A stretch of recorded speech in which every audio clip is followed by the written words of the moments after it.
Assalamualaikum warahmatullahi wabarakatuh. Selamat datang kawan-kawan semuanya di channel Ngobrolin Horor bersama kami berdua, Bro Ayung ada di sini juga, sama di luar sana ada Tahu Bulat ya. Bukan Tahu Bulat Nih, juga.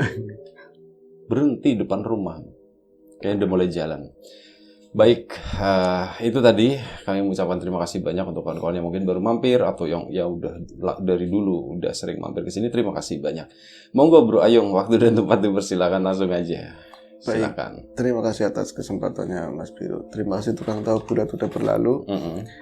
Kembali seperti biasa, aku mau nyapa teman-teman dulu. Assalamualaikum warahmatullahi wabarakatuh. Bismillahirrahmanirrahim. Apa kabar kawan-kawan ngobrol semua? Semoga semua dalam keadaan baik, sehat, dan selalu bahagia kapanpun dan dimanapun saatnya.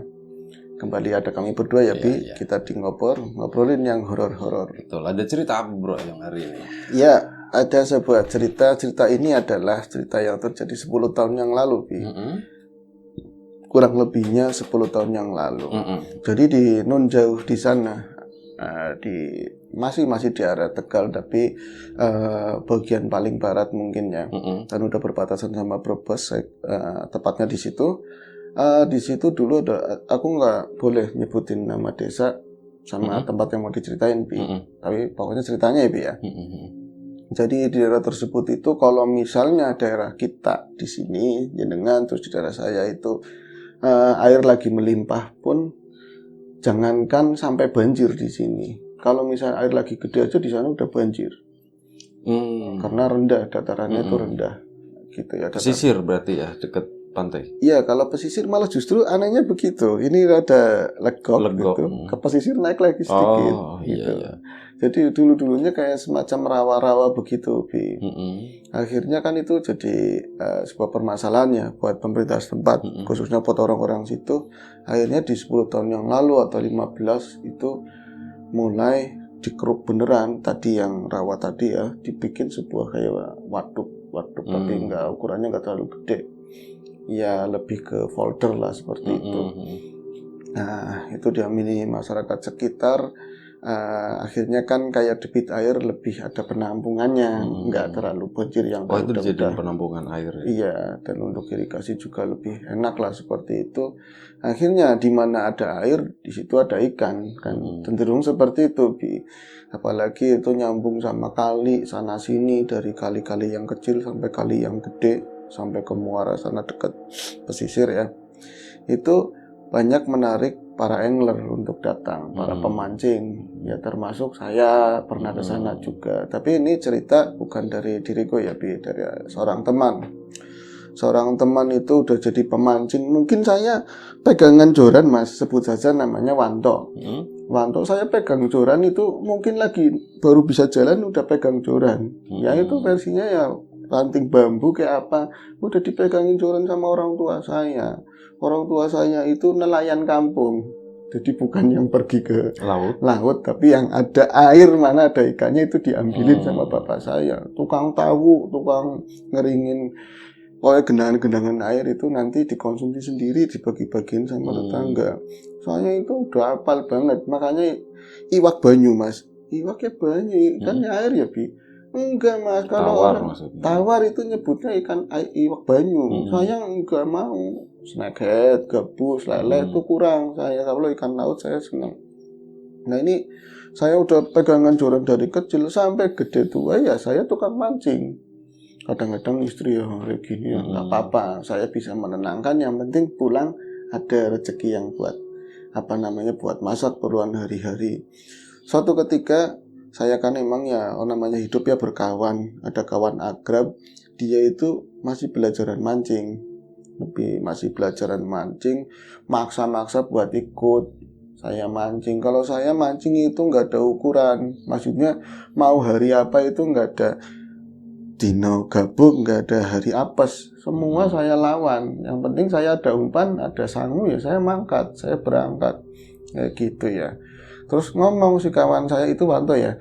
Kawan saya namanya Imam, sebut saja Imam. Tapi kamu kesini dulu toh, kamu bantuin saya izin sama istri. Kalau kamu nggak ngomong nanti saya takut dibilang bohongan sama istri. Ulang repot itu, pangkat tinggal berangkat. Masa sama istri sendiri nggak bisa minta izin. wis kamu kesini. Akhirnya saya malam itu ke sono, ke tempatnya imam. Istrinya emang rautnya kurang enak, Bi. Dilihat mungkin ditinggal. Lagi pula itu malam Jumat, kliwon pula, Bi. Mas, langkah tina liane gitu, nggak ada hari yang lain. Mungkin kalau Jumat apalagi kliwon kan jatahnya untuk suami istri begitu atau apa ya. Nah, kalau saya mah hari apa aja mancing. Ini Mas Imam maksa ikut yuk. Boleh apa enggak? Karepe katanya begitu, terserah.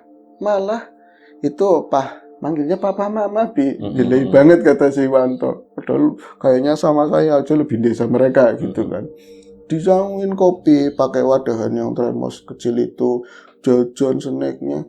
Dia jaketnya dipakein. Suami itu kecil, Bi, badannya sama saya maling segininya kali. Wanto kan tinggi ya. Apa istrinya juga gede tinggi, kayak anaknya loh, Bi, kayak anaknya disangin mau ke TK kayak gitu. Dibawain suaranya udah dibawa semua apa. Kalau misalnya nanti dingin bikin bakar-bakaran ya Mas Wanto ya, bawa korek ya, sampaikan kan rokok. Di ngomongin kayak gitu. Ternyata nggak seseram yang diceritakan oleh si imam, istrinya baik. Saya berangkat boncengan. Karena saya itu nanti takutnya pagi-pagi saya belum pulang mau dipakai sama istri ke pasar. Mam, ke rumah saya dulu ya, Mam, nganterin motor. Kita boncengan nih. Yuk. Imam semangat banget, bahagia, nembang-nembang, nyanyi-nyanyi sepanjang jalan ke rumah saya. Motor tak taruh, kita berangkat ke folder tadi, Bi. Kata imam dalam perjalanan, Tok, ini kan Jumat Kliwon, Tok. Loh, kamu jadi malang gandul. Tadi kan udah seneng. Orang Jumat Kliwon kan biasanya banyak setannya. Kalau di komik-komik dulu ya, korban komik Katanges dulu, Bi.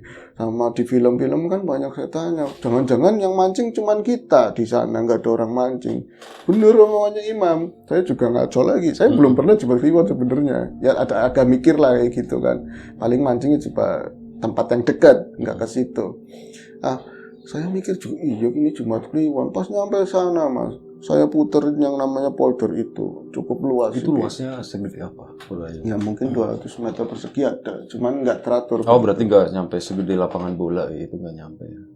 Iya, nggak nyampe kali. Ya atau segituan lah, tapi bentuknya nggak teratur begitu. Nggak kotak, nggak bulat begitu. Iya. Kalau selapangan bola kan kurang lebih 1 hektar gitu. Datarannya. Mungkin segitu kali, Bi. Ya. Aku nggak terlalu ngitung sih, cuman pas kesana kata Wanto, saya motor itu kan banyak pohon-pohon turi ya Mas ya, terus ada jalanan setapak. Kalau dulu belum di paving block kayak sekarang udah buat wisata, terus ada payung-payungannya gitulah, buat main-main bocah juga ada. Kalau dulu kan masih baru banget lah, belum lama, paling baru setahun atau 6 bulan itu folder itu ada. Saya motorin ke situ, nggak ada sepotong orang pun, nggak ada Mas yang mancing. Saya ketemunya yang jaga folder. Saya dibilangin, Mas, jenengan kayak baru mancing sih digituin, sama yang jaga itu pakai seragamnya hijau, cuman kelihatan 2 orang doang. Itu pun karena ada suara motor. Mereka itu keluar, tapi bukan posisinya di dalam kantor itu ya. Mereka keluar ngomong seperti itu, kayak orang baru aja. Loh, ya saya memang baru mancing 1 kali Pak di sini. Mendingan mancing di sini aja di kantor. Di kantor juga bawanya air, Bi. Gak apa-apa wis mancing di sini. Saya ada makanan kecil sana. Kayaknya sih yang narik apa? Soalnya kan udah ada kayak ada saringan begitu ya. Kemungkinan ikan besar nggak di situ menurut Wanto. Kata si imam, ini Piotr udah mulai goyang dia, Bi. Emang kenapa sih Pak? Enggak Mas, ini Jumat dan Jumatnya Kliwon pula. Saya tahu persis, saya jaga di sini udah lama dan saya orang sini digituin. Kalau mancing mendingan di sini, jangan kayak rasana. Apalagi yang sempitan itu yang ada lekukan kecil begitu, Bi. Itu berarti ya semacam telaga kayak gitu ya, telaga kecil gitu. Mungkin ya telaga mirip seperti itu, tapi emang dikeruk dan dalamnya itu. Aku dulu pernah lihat lagi bikinnya. Beko aja kelihatannya kecil di itu di tengah. Berarti gitu. dalam ya? Dalam banget, Bi, dalam banget. Akhirnya, iya Pak, iya, saya tetap aja beling Mas. Saya iya, tapi di sini ya kalau nggak mau di kantor ya di situlah dekat-dekat. Saya ngontrolnya kepenak kalau ada apa-apa. Imam udah pucat. Di ngomongin kayak gitu pasti hubungannya sama hantu lagi. Soalnya di sana pintunya Mas. Kata Imam. Imam yang jawab. Lah bukannya pintu airnya ini Pak, di kantor kan bawahnya sampingnya pintu airnya. Oh pintu sing gaib bu pelalen digituin, maksudnya pintu yang gaib. tuh pintu gaib tuh. Ya di mana-mana dimensi kita ya ada gaib, ada dokir. Di mana yang paling serem di situ ikan paling melimpah. Wanto meyakinkan orang apa-apa primen toh. Kalau ada apa-apa gimana? Ada apa-apa ya ada kita berdua, lari satu lari semua begitu kan. Ya wis toh yuk jalan ke sana. Titip ya Pak motornya di sini. Ya wis itu nggak bombong bi, nggak nyaman sih bapak-bapak itu. Kayak jangan seolah-olah ngomong itu kan mereka ngeyel. Jalanlah kami mas ke tempat titik yang dulu saya pernah narik ikan gede. Tahu bulatnya datang Tahu lagi. bulat lagi, luar biasa. Berarti di sini banyak pembeli. Banyak pembeli. 3 kali loh hari ini. Asli. Lumayan. Nanti aku kalau ketemu orang tahu bulat di luar ke tempatnya Mas Yam tanah banyak orang beli gitu ya. Nah itu lanjut ke cerita ya. Saya nongkrong di situ, tapi yang garanya saya nyebelinnya saya sama Wantoma si Imam emang gak ikut-ikutan, saya yang emang neko-neko ya, bukan jalur yang bisa ditempuh tadi tukang folder kalau ada apa saya muter kebalikannya dari yang paling mudah dijangkau mereka. Jadi pinggiran kali gede Bi. Kalau misalnya saya berdiri ngadepin air yang saya pancing itu paling belakangnya itu ada tanah berapa meter lalu bantaran kali gede. Saya di situ, jadi kalau ada apa-apa ya mereka seberangnya kita. Saya nongkrong di situ. Wis. Itu siapa, Imam atau Wanto? Semuanya dua-duanya di situ. Tapi Wanto mulai angel, dia mulai gelasahan, kayak nggak nyaman. Soalnya dipikir itu, memang saya sering cerita, malam aja di sana kayak pasar rame gitu. Tahu-taunya kan sepinya ya, coba beli pula di. Wanto kayak nggak nyaman. Udah. Sorry, yang nggak nyaman Imam mulai nggak nyaman. Saya keluarin piranti mancing. Wanto juga seperti itu. Imam juga seperti itu kan ya, dikeluarin.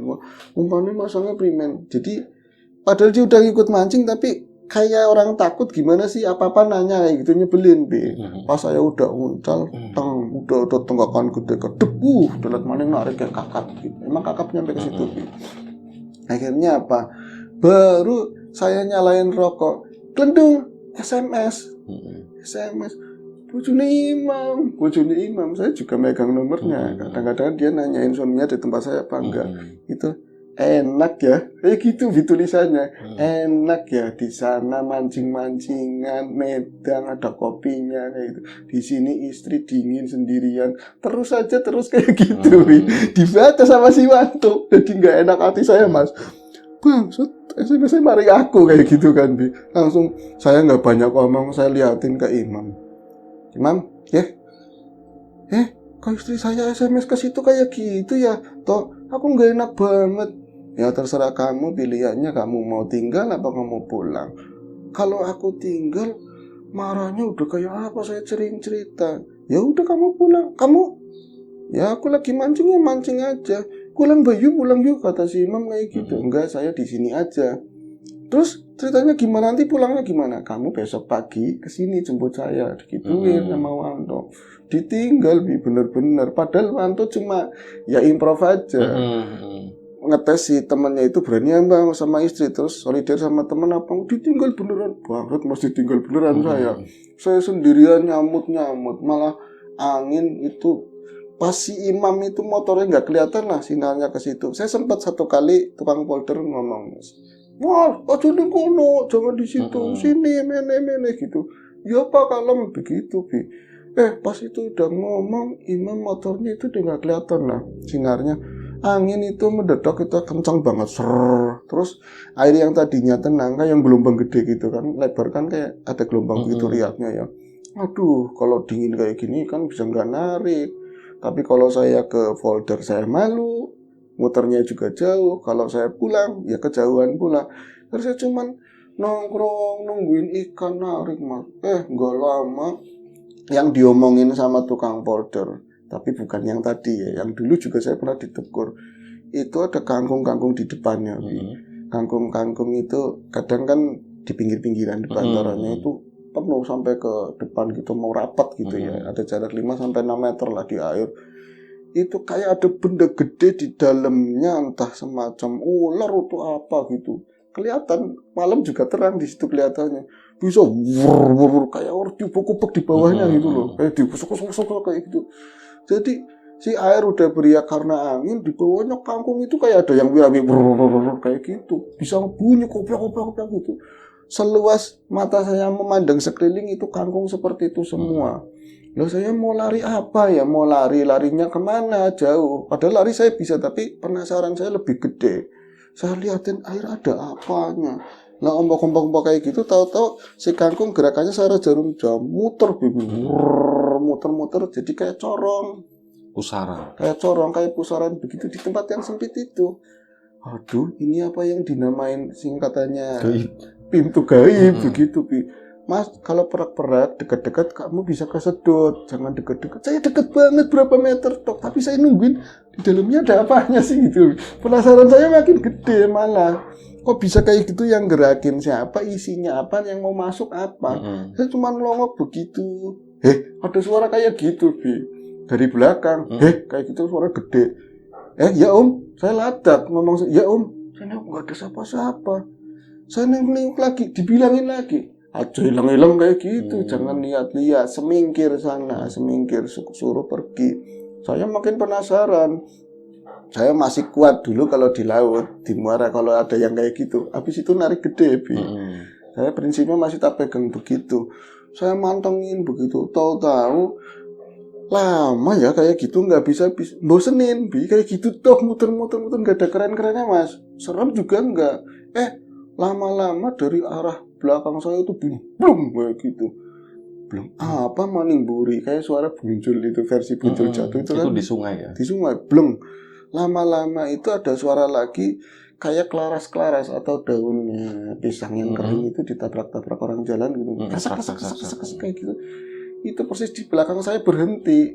Saya kan duduknya sila gini, ada gelaran, ada tremos punyanya si imam, masih sama saya. Apa ya Buri, katanya begitu, kata wanita. Apa di belakang itu siapa? Apa? Itu nggak ada yang nyaut sama sekali. Tapi kok berhenti di belakang saya? Lama-lama kalau mau ke situ masuk sana, saya nggak urusan, saya mancing, saya cuma mancing, saya nggak urusan. Mas, jenengan berarti orang yang bukan orang penakut, Mas, kata saya begitu kan. Bukan kayak gitu, aku penasaran katanya begini kan. Akhirnya pas lama dia nungguin, tahu-tahu kelihatan di samping saya moncongnya, Bi. Moncongnya itu ada sosok, itu wujudnya bajil atau buaya.